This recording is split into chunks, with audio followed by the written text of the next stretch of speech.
Olá, pessoal, sejam todos muito bem-vindos ao Grupo Physiowork.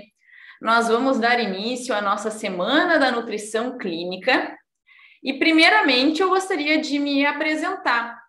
Meu nome é Raquel Stocker-Pérsico, eu sou nutricionista, sou especialista em paciente adulto crítico pelo Hospital de Clínicas de Porto Alegre e, atualmente, eu sou doutoranda pelo Programa de Pós-Graduação em Ciências Médicas, com ênfase em endocrinologia pela Universidade Federal do Rio Grande do Sul. A nossa primeira aula da Semana de Nutrição Clínica vai ser sobre exame físico.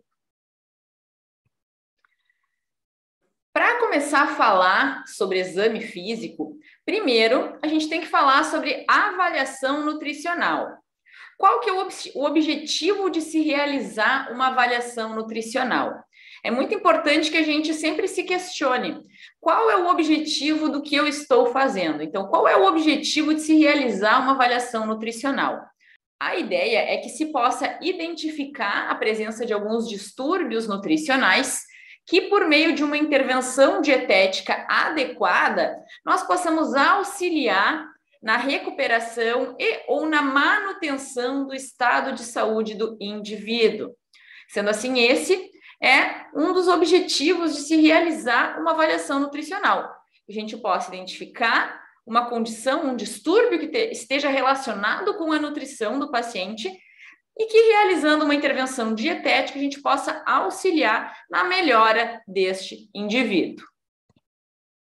Existem diferentes métodos de avaliação nutricional e, entre eles, nós temos os métodos objetivos e os métodos subjetivos. Nos métodos objetivos, nós temos a avaliação antropométrica, a avaliação de composição corporal, os parâmetros bioquímicos, análise do consumo alimentar do indivíduo. Mas nos métodos objetivos, nós vamos ter, por exemplo, a avaliação subjetiva global e também o exame físico, que vai ser o tema da nossa aula de hoje. Quando a gente fala sobre exame físico, é muito importante que a gente saiba diferenciar sinais e sintomas. Os sinais são todas aquelas coisas que podem ser observadas pelo profissional de saúde. Já os sintomas, eles vão ser observados unicamente pelo paciente, que vai ou não relatar para o profissional de saúde. E já que a nossa aula é de exame físico, a gente vai focar muito mais nos sinais, ou seja, no que é observado pelo profissional de saúde. Mas vale lembrar que sinais e sintomas, na maior parte das vezes, estão ligados. Muitas vezes o sinal ele vem acompanhado de um sintoma ou não. E é importante também que a gente tenha em mente que nem sempre um sinal é indicativo exclusivamente de uma condição. Um sinal pode ser indicativo de várias condições clínicas. E por esse motivo a gente tem que sempre escutar, questionar, né, ouvir o relato do paciente, qual que é a queixa dele e analisar bem a clínica que ele está apresentando. Sendo assim, por que é tão importante a gente realizar o exame físico? Porque ele vai fazer parte da nossa avaliação clínica. É claro que nessa aula a gente não vai conseguir contemplar todas as coisas que podem ser avaliadas, né? Ela é só uma parte, uma introdução ao exame físico, mais voltado para a nutrição. Mas eu acho que ela já vai poder auxiliar vocês. O exame físico, ele deve ser realizado de maneira sistêmica e progressiva, ou seja, ele deve ser realizado da cabeça aos pés do paciente. E é importante que, para que um achado tenha uma causa nutricional, ele deve ocorrer de maneira bilateral. Ou seja, vamos supor que nós temos um paciente desnutrido e que tem um edema. Esse paciente, ele tem que ter um edema bilateral.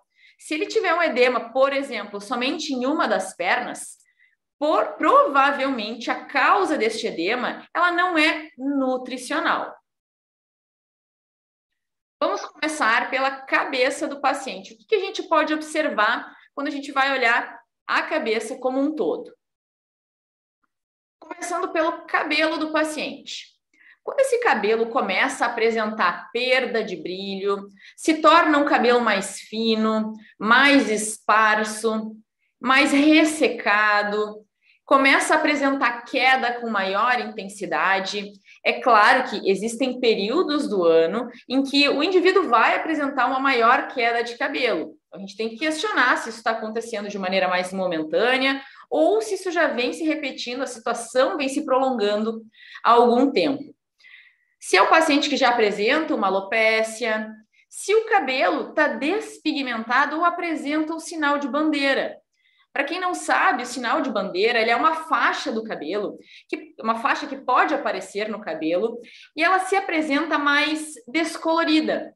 E aqui eu não estou falando de uma descoloração química, é uma descoloração natural que vai ocorrer no cabelo. Isso pode acontecer caso esse paciente passe por um período mais prolongado de desnutrição proteico-calórica. A partir do momento em que o paciente sofre por aquele período de desnutrição proteico-calórica, o cabelo ele começa a se despigmentar. E à medida que o paciente consegue restabelecer sua ingestão nutricional de uma maneira adequada às suas necessidades, o cabelo volta a crescer com uma coloração normal, mas aquele sinal de bandeira, aquela faixa, vai ficar no cabelo. Então, ela pode ser um indicativo de deficiência calórico-proteica. Existem diversos nutrientes que vão participar, né, desse metabolismo, fazendo com que o cabelo ele tenha um aspecto bonito, um aspecto brilhoso, sem queda. Mas entre os principais deles, nós podemos citar as proteínas e o zinco. Dermatite seborreica. A dermatite seborreica, ela é uma condição que normalmente afeta o couro cabeludo do paciente, mas ela também pode afetar outras partes do rosto do indivíduo. E ela é uma inflamação que vai ocorrer e vai levar à irritação e descamação da pele. A dermatite seborreica pode ter diversas causas, como, por exemplo, causas genéticas, estresse, mas entre as causas nutricionais, nós temos a deficiência de riboflavina. Por esse motivo é importante que a gente questione o paciente sobre a ingestão de alimentos fontes dessa vitamina. Síndrome xeroftálmica. A síndrome xeroftálmica, ela é uma condição na qual ocorre uma xerose, um ressecamento da conjuntiva e também da córnea. Nesse momento, o que vai acontecer? Ela vai ficar com uma perda de brilho, ela vai ficar mais opaca e mais ressecada. Uma das possíveis causas de ressecamento, de xerose, é a deficiência de vitamina A. Porque a vitamina A, ela vai trabalhar de modo a estimular as células que vão produzir o muco. E na deficiência de vitamina A, essa produção de muco diminui e o ressecamento ocorre. À medida que essa xerose ela vai ocorrendo de maneira mais intensa, pode ocorrer um acúmulo de substâncias aqui no olho, como vocês podem observar na figura, e essas substâncias vão dar origem a uma manchinha chamada de mancha de Bitot. Então, essa mancha de Bitot pode ser um indicativo de deficiência de vitamina A. E à medida que essa xerose vai se intensificando cada vez mais, ela pode levar, inclusive, a ceratomalácia, que é uma lesão mais grave que pode ocorrer na córnea do paciente. Além disso, já que a gente está falando de deficiência de vitamina A, eu gostaria de falar sobre a ocorrência de cegueira noturna. A nossa visão ela vai se formar lá na retina. E para que a visão seja formada, é necessária a presença de um pigmento que é dependente de vitamina A. E esse pigmento se chama rodopsina. Sendo assim, se o paciente apresenta deficiência de vitamina A formação desse pigmento vai ficar prejudicada e, consequentemente, a visão do paciente também. E quando o paciente estiver em um ambiente mais escuro, ele vai ter dificuldade para enxergar e vai ter essa condição chamada de cegueira noturna. Então, mais um motivo para a gente estar atento à ingestão de vitamina A do paciente. Ainda nos olhos do paciente, o que mais nós podemos observar? A gente estava falando que as conjuntivas, as mucosas, elas podem ser hidratadas, desidratadas, ressecadas nesse caso, mas a gente também pode estar atento para a coloração dessa conjuntiva. Como nós podemos observar na primeira imagem, nós temos uma conjuntiva hipocorada. Já na segunda imagem, nós temos uma conjuntiva normocorada. Isso é muito importante porque a coloração da conjuntiva ela está relacionada com os níveis de hemoglobina. Se os níveis de hemoglobina do paciente estão muito baixos, isso pode ser um indicativo de deficiência de ferro. Mas aqui eu gostaria de destacar que o nutricionista ele não vai dar um diagnóstico de anemia e nem de nenhuma outra condição. A gente pode, por meio de um exame clínico, um exame físico, identificar que esse paciente pode ter uma deficiência nutricional, orientar esse paciente para que ele procure uma orientação médica e realizar o nosso papel de nutricionista, orientando a respeito da alimentação, caso esse paciente realmente venha a ter uma deficiência de ferro ou uma anemia. Outro ponto importante de se avaliar na visão é a presença de icterícia, ou também chamada de amarelão. A icterícia, ela é decorrente do aumento das bilirrubinas. As bilirrubinas, elas são decorrentes da quebra da hemoglobina, do grupamento M da hemoglobina. E uma das causas que pode levar ao aumento das bilirrubinas é a presença de lesão hepática, presença de obstrução biliar ou uma destruição em massa de glóbulos vermelhos. Quando essa destruição ela ocorre além da capacidade que o nosso corpo tem de metabolizar essas bilirrubinas, elas vão acabar se acumulando nos tecidos e dando essa coloração mais amarelada. Um outro ponto importante de se avaliar também é a presença de xantelasmas, que são essas protuberâncias que ocorrem no canto dos olhos. A presença de xantelasmas pode ser um indicativo de hipercolesterolemia, a ausência ou a deficiência de proteínas que estão relacionadas à metabolização do colesterol pode fazer com que esse colesterol venha se acumular em alguns locais do corpo, entre eles a pele do paciente. Além disso, além da presença de xantelasmas, um outro indicativo de hipercolesterolemia é a presença de arco corneano, aqui abaixo da íris do paciente, como vocês podem observar nessa figura. A presença de arco corneano em indivíduos jovens com menos de 45 anos pode ser, inclusive, um indicativo de hipercolesterolemia familiar. Agora, olhando mais para a boca do paciente, a presença de estomatite angular, que é a presença de algumas lesões mais no canto da boca, na comissura da boca. A presença de estomatite angular, ela pode ser um indicativo de deficiência de vitaminas do complexo B, como, por exemplo, a riboflavina, a niacina e também a piridoxina. Novamente, é importante a gente sempre questionar o paciente a respeito do seu consumo dessas vitaminas. A presença de fissuras na língua do paciente pode ser um indicativo de deficiência de niacina e a presença de uma língua púrpura, magenta. Nesse caso, pode ser um indicativo de deficiência de riboflavina. Estou citando aqui possíveis causas do ponto de vista nutricional.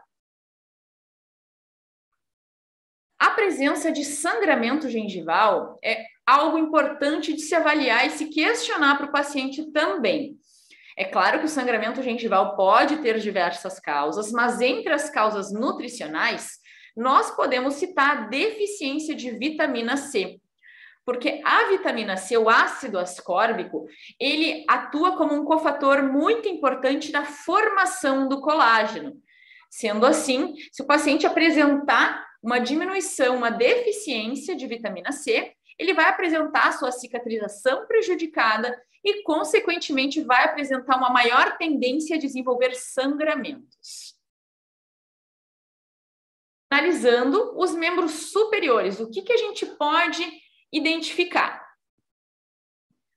A presença de coiloníquia, que é a unha em formato de colher. Ela é uma unha que vai ficar mais abaulada, como vocês podem ver nessa imagem. Em alguns casos, ela pode, inclusive, chegar a levantar, como nessa segunda imagem. A presença de coiloníquia pode ser um indicativo de deficiência de ferro. Também pode ser um indicativo de ocorrência de um trauma na unha, mas entre as causas nutricionais nós temos a deficiência de ferro. Presença de linhas de Muehrke. O que são essas linhas de Muehrke? Isso nós vamos observar também nas unhas do paciente, e é uma linha que ela vai ter uma coloração mais esbranquiçada na unha. À medida que a unha vai crescendo, essa linha vai acompanhando o crescimento da unha. E, da mesma maneira que o sinal de bandeira, as linhas de Muehrke podem ser um indicativo de desnutrição calórico-proteica. Por esse motivo, também é importante a gente analisar as mãos e as unhas do paciente. Agora, analisando os membros inferiores. Quando nós vamos analisar os membros inferiores, nós vamos olhar para os pés do paciente, é muito importante que a gente preste atenção à presença de edema.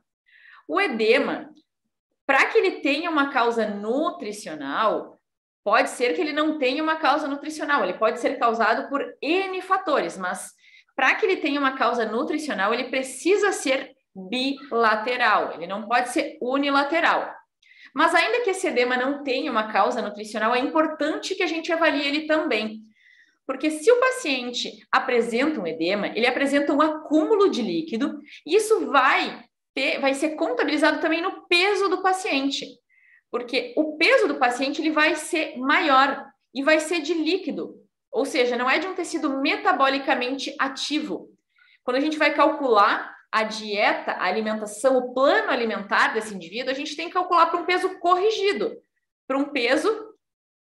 para esse edema. Como é que a gente faz para avaliar a presença de edema? A gente vai iniciar a nossa análise por meio dos pés do paciente, a gente vai subindo.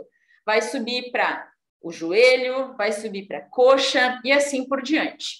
A gente vai pegar o indicador, a gente vai pressionar a perna do paciente ou os pés do paciente, o tornozelo, contra uma proeminência óssea e vai ver se vai se formar um sinal de cacifo, que é esse sinal que está representado na figura. Na presença de formação de sinal de cacifo, esse paciente tem uma indicação, da presença de edema. Lembrando que o edema ele tem graus variados, ele pode ser só no tornozelo, pode ser até o joelho, até a raiz da coxa, ou ser um edema que vai até o tronco do paciente. E quando esse edema ele é generalizado, ou seja, ele atinge inclusive o tronco do paciente, o tronco, os membros inferiores e os membros superiores, nós dizemos que esse paciente está em anasarca, ou seja, ele tem um edema generalizado. Agora, analisando o abdômen do paciente. Quando a gente vai analisar o abdômen do indivíduo, é muito importante que a gente possa diferenciar um abdômen distendido de um abdômen ascítico. Quando a gente vai olhar para um paciente com o abdômen distendido, a gente tem que ter em mente de que talvez esse paciente não tenha uma boa tolerância à terapia nutricional.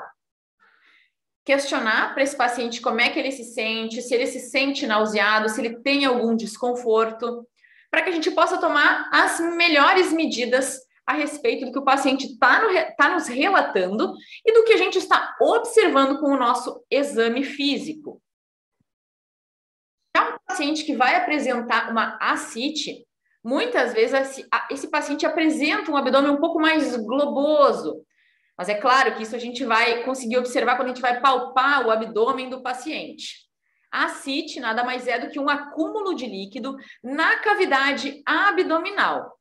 E esse acúmulo de líquido, ele muitas vezes pode ser decorrente da presença de cirrose ou de insuficiência hepática. Essas condições elas vão contribuir para que o paciente apresente uma hipertensão portal, que vai levar ao extravasamento de fluido para a cavidade abdominal do paciente.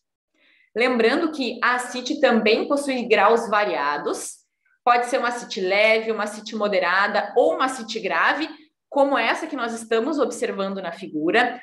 E para cada grau de ascite, nós temos um peso que deve ser descontado, para que a gente tenha o peso corrigido desse paciente. Porque, assim como o edema, a ascite é um acúmulo de líquido, ou seja, de um tecido que não é metabolicamente ativo.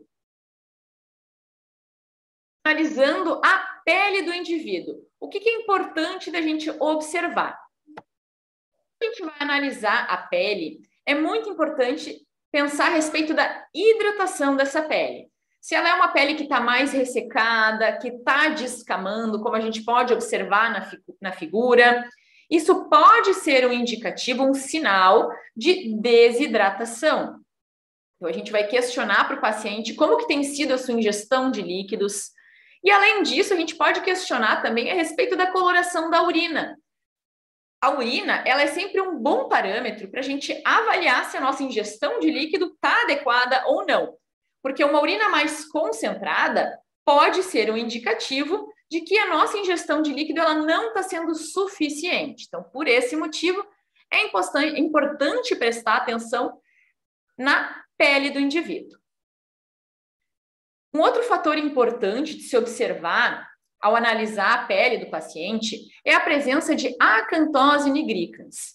A acantose nigricans, ela é um escurecimento que ocorre na pele em algumas regiões de dobras no corpo do paciente. A acantose, normalmente, ela acontece na região do pescoço, nas axilas e também nas virilhas. E ela pode ser um indicativo, um sinal de resistência à insulina ou de hiperinsulinemia. Sendo assim, é muito importante que quando a gente identifica a presença dessas manchas mais escurecidas nesses determinados locais do corpo, que a gente questione o paciente se ele vem realizando acompanhamento bioquímico, se ele vem realizando exames de sangue, no caso. A gente não vai fazer o questionamento dessa maneira para o paciente, né? A gente vai questionar se ele fez exames de sangue, se ele vem acompanhando com o médico, como é que está a glicose desse paciente.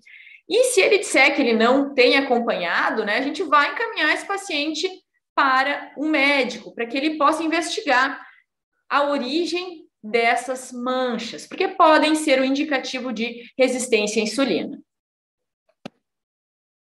Agora, analisando a massa muscular do paciente, existem pontos mais específicos para que a gente possa analisar a perda de massa muscular. E por que é importante? A perda de massa muscular, ela pode ocorrer em graus variados. Nós podemos ter um paciente com uma depressão leve, com uma depressão moderada ou com uma depressão grave de massa muscular. E por que isso é tão importante de se avaliar? Porque a perda de massa muscular, ela vai implicar de maneira muito negativa para esse paciente.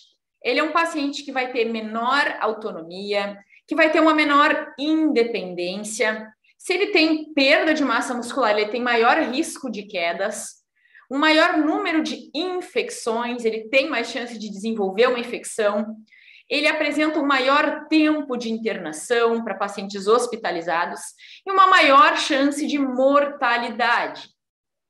Por esses motivos, é muito importante. E quando a gente avalia a massa muscular do paciente, a gente identifica que esse paciente apresenta perda, a gente tome as devidas providências para tentar minimizar essa perda de massa muscular e adequar a terapia nutricional.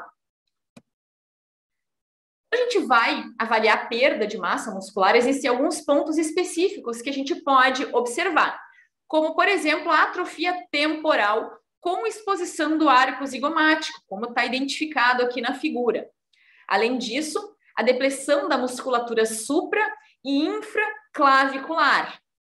Nós também podemos analisar no rosto do paciente a perda de gordura por meio da perda da bola gordurosa de Bichat, como está identificado também na figura. E todas essas perdas podem ser indicativos de restrição calórico-proteica mais prolongada. Um outro ponto que também pode ser utilizado para avaliar a depressão de massa muscular é a atrofia da musculatura intercostal. Como vocês podem observar, a gente consegue ver as costelas mais expostas e uma diminuição da musculatura nessa região. E essa musculatura ela é muito importante de ser observada, porque é uma musculatura que vai dar suporte para que o paciente consiga respirar. Então, também um ponto muito importante de ser avaliado durante a avaliação da perda de massa muscular.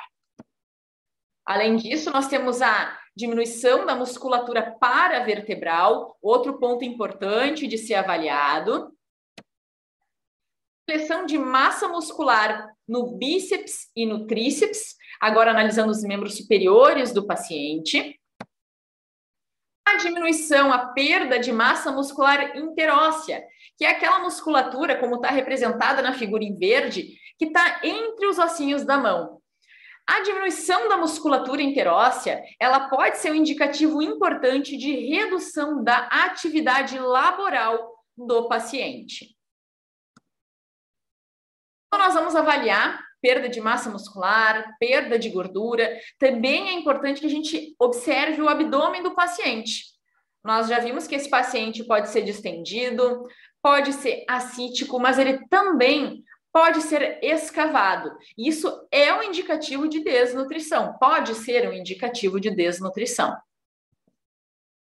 E, dando sequência na nossa avaliação de perda de massa muscular, como eu falei lá no início da aula, a avaliação ela tem que ser sistêmica, a gente vai indo da cabeça aos pés do paciente. Quando a gente vai avaliar os membros inferiores, a gente pode observar uma depressão de massa muscular nos seguintes grupamentos musculares: no quadríceps e também no gastrocnêmio, que é aquele músculo da panturrilha. Sendo assim, como vocês podem observar, nós temos diversos pontos que podem ser utilizados para avaliar a perda de massa muscular, e esses são alguns deles. Nós chegamos ao fim da nossa primeira aula da Semana de Nutrição Clínica, que foi uma prévia sobre exame físico.